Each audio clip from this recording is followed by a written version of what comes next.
بسم اللہ الرحمن الرحیم. السلام علیکم ناظرین.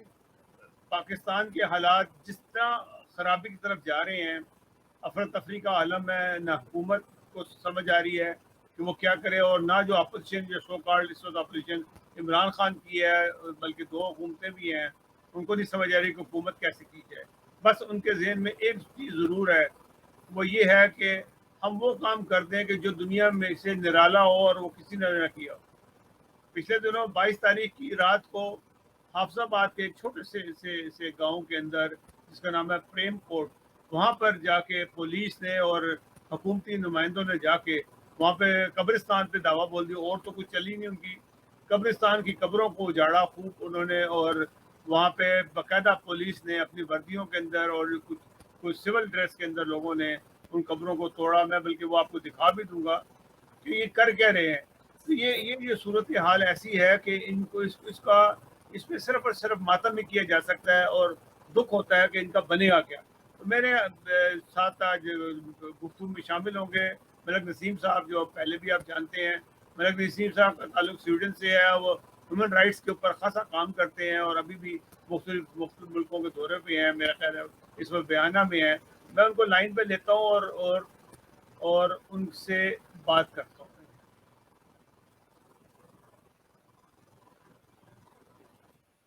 ملک صاحب, آپ کو پروگرام میں ویلکم ہے. جی شکریہ, بہت ملک بہت صاحب, یہ کیا صدیقی. واقعہ ہوا ہے جی؟ یہ تو آپ جی صدیقی صاحب, اصل میں یہ واقعہ اس طرح ہوا ہے کہ یہ حافظ آباد کے نزدیک ایک گاؤں ہے پریم کوٹ, وہاں یہ واقعہ ہوا ہے. دراصل یہاں اس قبرستان میں جو پہلے تقریباً فروری میں تقریباً یہاں 45 قبروں کو مسمار کیا گیا تھا, اور اس میں جو اپنا وہاں کی جو علماء برادری تھی اور جو شور ڈالنے والے سیاستدان بھی ساتھ شامل تھے, وہ لوگ شامل تھے, انہوں نے اسے مسمار کیا. اور اب یہ یہاں یہ 4 قبریں ہیں اس قبرستان میں. ان قبروں کو انہوں نے مسمار کیا ہے, اور یہاں تک کہ انہوں نے یہ جو آپ پکچر دکھا رہے ہیں, یہ ایک پرانی پکچر ہے, جس سے یہ ثابت ہو رہا ہے کہ پولیس جو ہے وہ حکومتی مشینری جو ہے وہ ان کے ساتھ شامل ہے. وہ ہتھوڑیوں سے دیکھیں وہ کتبوں کو مسمار کر رہے پولیس ہیں. والے وردی کے اندر موجود ہے سر. جی بالکل موجود ہے, یہ اس چیز کا ثبوت ہے. لیکن اس واقعہ میں تو یہ پتہ نہیں لگا کہ رات کے اندھیرے میں کچھ لوگ آئے ہیں, انہوں نے یہاں 4 قبریں تھی, ان کو کے قدموں کو مسمار کیا ہے.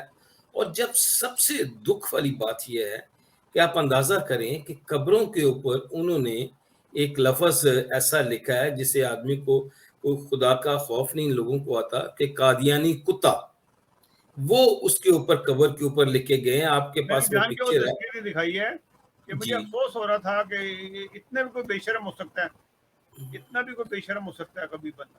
آپ اندازہ کریں کہ یہ صدیقی صاحب یہ پہلا, دوسرا, تیسرا, چوتھا واقعہ نہیں ہے. اس طرح کے کئی واقعات ایسے ہو چکے ہیں کہ انہوں نے کہ لاہور میں ماڈل ٹاؤن میں ایک قبرستان ہے, وہاں بھی تقریباً کچھ 100 کے قریب قبریں تھیں, ان کے تمام کے کتبے مسمار کر دیے. اور بعض جگہ تو ایسی ہیں جو ہمارے علم میں آئی ہیں کہ وہاں وہ آئے ہیں, فیصل آباد کے نزدیک ایک گاؤں ہے, وہاں آئے ہیں, رات کے اندھیرے میں آئے ہیں, دیوار پھلانگ کے, اور جو کتبے ہیں صرف توڑے نہیں, وہ کتبے اپنے سنگ مرمر کی جو تھے وہ پتھر ساتھ لے گئے ہیں, نشان بھی نہیں چھوڑا, وہ ساتھ لے گئے ہیں.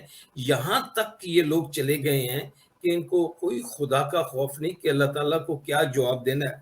اور وہ جو آپ نے بات کی ہے کہ ملک کس طرف جا رہا ہے, لیکن ان کو صرف ایک چیز کیا ہے, اکانومی کی طرف کوئی غور نہیں ہے, کہ ملک کے سیکیورٹی کے متعلق کوئی چیز نہیں ہے کہ ملک میں لوگوں کو کس طرح کی سہولت دی جائے.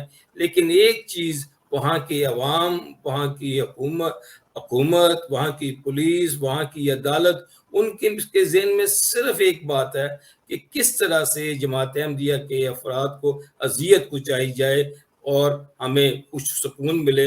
ہو سکتا ہے کہ اس اذیت پہنچانے سے ہمیں خدا تعالیٰ کوئی نعمت عطا کر دے گا اور ہمارے ملک کے حالات بہتر ہو جائیں گے.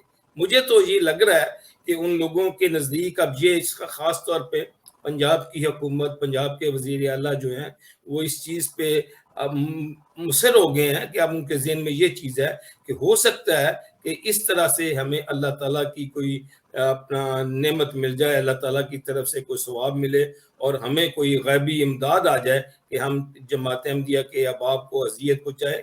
اب دیکھیں کہ پرسیکیوشن ہو رہی ہے، وہاں ٹارگٹ کلنگز ہو رہی ہے، اپنا اغوا ہو رہے ہیں، احمدیوں کو نوکریوں سے نکالا جا رہا ہے، بچوں کو اسکولوں سے صرف یہ کہ وہ احمدی ہیں ان کو وہاں سے اپنا انسٹیگیٹ کیا نکال دیا جاتا ہے، اور پھر دیکھیں کہ قبرستان میں وہاں ان کو تدفین کے لیے پرابلم ہوتی ہے، اور اب دیکھیں کہ جب وہ مردہ وہ فوت ہو گیا اس مردے کو اس وقت بھی پرسیکیوٹ کر رہے ہیں کہ اس وقت بھی اذیت دے رہے ہیں۔ بات تو یہ ہے کہ چلیں اگر ہم نہ کوئی اوپنلی کہیں پہ لکھ رہے ہوں کہ جی کہ اپنی قبریں بنا رہے ہوں، ہم اپنی زمین خرید کے اپنے گھر کے اندر قبر بناتے ہیں، اس کی بھی تکلیف ہے ان کو، اور اس چادر اور چار دیواری کو یہ پھلانگ کے اندر آتے ہیں اور اس کو توڑتے ہیں ساتھ پولیس کے، یعنی کہ پولیس جو کہ لوگوں کے جان و مال کا تحفظ کرتی ہے، وہ خود چھلانگے لگا کے اندر داخل ہوتی ہے چار دیواری کے اندر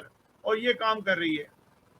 دیکھیں اب اس سے اب ہم یہاں جو باہر اوورسیز پاکستانی ہیں، یہاں ہیں لوگ بیٹھے ہوئے ہیں، یہاں ہر طرح کی لوگ جو ہیں تمام ریلیجس منورٹیز جو ہیں جسے ان کو ہر طرح کی سہولت دی جاتی ہے، رسپیکٹ دی جاتی ہے، اور پاکستان میں ان کے اپنے شہریوں کو تو کیا سہولتیں دینی ہیں، زندہ کو کیا دینی ہے، ان کے جو مردہ ہیں ان کو بھی اپنا جو ہے وہ سکون میں نہیں رہنے دے رہے۔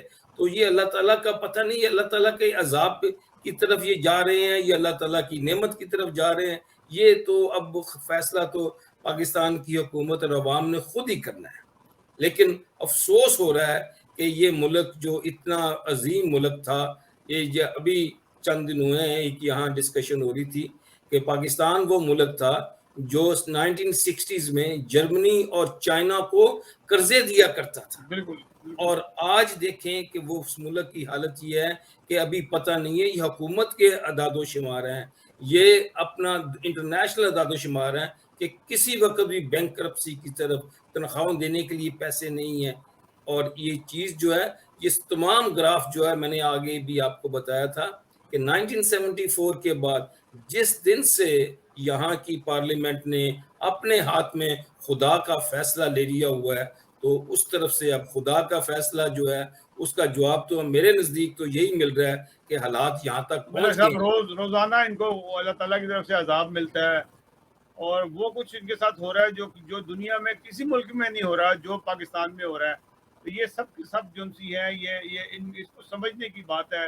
ملک صاحب آپ کا پروگرام میں آنے کا بہت بہت شکریہ، آپ نے ٹائم نکالا، اور ہم نے ڈسکشن آئندہ بھی کرتے رہیں گے، تھوڑی اور معلومات ملے گی تو انشاءاللہ پروگرام کریں گے۔ صدیقی صاحب میں ایک بات کہنا چاہوں گا، ہمارا دل تو نہیں کرتا، ہماری تو دعا ہے کہ اللہ تعالیٰ اس ملک کے باسیوں کو، اس ملک کو ترقیاں دے، جو لوگ اپنا اچھی خوشحال زندگی بسر کریں، لیکن یہ تو اب ان لوگوں کے، پاکستان کے عوام کے اپنے ہاتھ میں ہے سب کچھ، بالکل کہ کس طرح سے وہ رہنا چاہتے ہیں۔ بالکل صحیح خدائی بات ہے۔ فیصلے کریں گے تو خدا تعالیٰ کا بھی یہ فیصلہ اس کی طرف آ رہا ہے۔ دیکھیں اللہ تعالیٰ ہی جو سے ہے وہ انصاف کرنے والا ہے، کیونکہ ان لوگوں سے کوئی انصاف کی توقع نہیں ہے۔ خدا تعالیٰ جو سے ہے وہ تمام کے لیے ہے، کوئی مسلمان ہو یا نہ ہو، ان کی نظر میں کوئی خدا کو نہ بھی مانتا ہو، خدا اس کی بھی حفاظت کرتا ہے اور اس کو بھی وہی رزق دیتا ہے جو کہ عام بہت زیادہ خدا کی بات کرنے والے کو دیتا ہے۔ بات تو یہ ہے کہ جو ظلم کرے گا اس کو خدا تعالیٰ کی سزا ملنی ہی ملنی ہے، اور وہ مل بھی رہی ہے۔ ملک صاحب بہت بہت شکریہ آپ کا۔ اوکے جی، خدا حافظ۔ ہماری جو دعائیں ہیں کہ اللہ تعالیٰ اس ملک کو سلامت رکھے اور خوشحال رکھے۔ اللہ حافظ۔ اللہ حافظ۔ ناظرین، یہ تھے ملک نسیم صاحب جن سے ہم نے تجزیہ دیا۔ بات تو یہ ہے کہ ان لوگوں کو کون سمجھائے، یہ جب اپنے آپ دیکھتے ہیں کہ ہم برباد ہو رہے ہیں اور ان کے پاس کچھ نہیں ہے، تو وہ مذہب کارڈ کھیلتے ہیں، اور مذہب کارڈ بھی سب سے اچھا ان کے لیے احمدیوں کارڈ ہے کہ جنہوں نے ان کو آگے سے جواب دینا۔ وہی سمجھتے ہیں کہ خدا نے ہمیں کچھ نہیں کہنا، حالانکہ روز جب خدا کی طرف سے ان کو جوتے پڑتے ہیں اور تھپڑ پڑتے ہیں یہ خدا کی طرف سے ہی ہوتے ہیں نہ کہ عام ہو, کیونکہ نہیں تو دنیا کے اور بہت سے ممالک ہیں جو خدا کو بھی نہیں مانتے, ان کو تو محفوظ رہتے ہیں ہر طرح سے, لیکن یہ پاکستان میں کیوں ہوتا ہے, یہ سوچنے کی بات ہے. ناظرین اگلے پروگرام تک اجازت دیجیے گا. اللہ حافظ.